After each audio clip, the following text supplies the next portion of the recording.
Hello and welcome to this video where I'll be discussing the Kras protein and its G12D mutation. In this video, we will explore the 3D shape of the Kras protein, the changes caused by the G12D mutation, and how this affects both the protein structure and its function in the cell.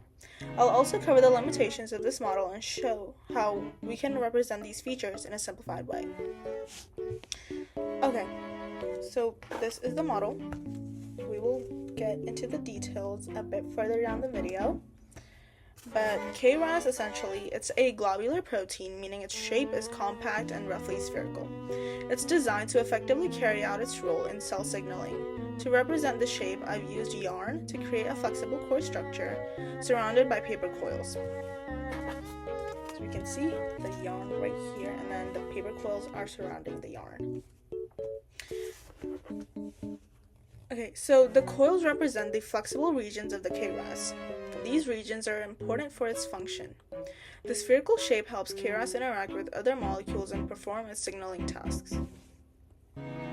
As a globular protein, Kras functions like a molecular switch, toggling back and forth between an active and an inactive state. This active state allows it to relay signals within the cell, which is essential for processes like cell growth and division.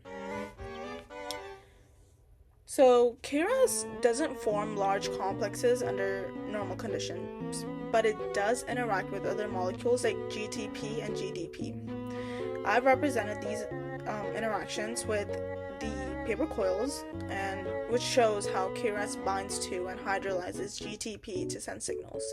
This interaction is critical to regulating Kras activity. Okay, so let's talk about the G12D mutation.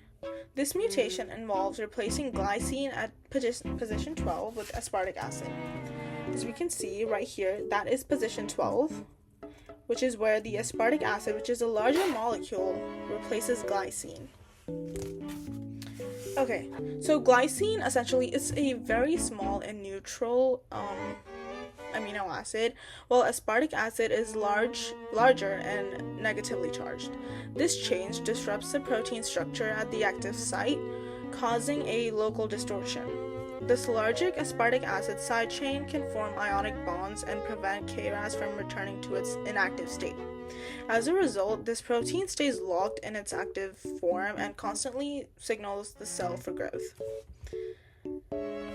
Okay, so here we can see both the mutated and the unmutated, which is also known as the wild type proteins.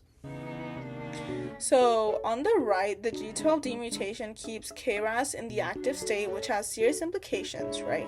When Kras is hyperactive, it leads to uncontrolled cell division, promoting the growth of tumors. This mutation is linked to cancers such as pancreatic, colon, or lung cancer. Okay. And then I've marked the mutated aspartic acid right here. You can see aspartic acid right there. Okay, so aspartic acid, as I've said, it's a larger negatively charged paper or particle, which is also represented by the larger paper coil that I have to differentiate it from the surrounding amino acids. This makes it clear where the mutation occurs and how it changes the protein structure.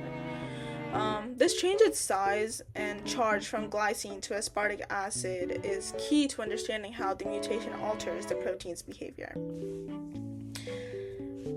Okay, so however, this model does have its limitations. While it's great for visualizing the overall structure of Kras, it does not capture the full range of the interactions the protein has within the cell. Kras interacts with cell membranes, other proteins, and various signaling pathways, all of which cannot be fully represented in this model. So additionally, this is a simplified version of the Kras, right? So we're not able to show the exact atomic details or the full dynamic flexibility of the protein as it works in a live cell. So as I rotate the model, so you can see like from the sides, bird's eye view as well. You can see how the protein's compact structure is maintained, okay, and how the mutation disrupts its functionality.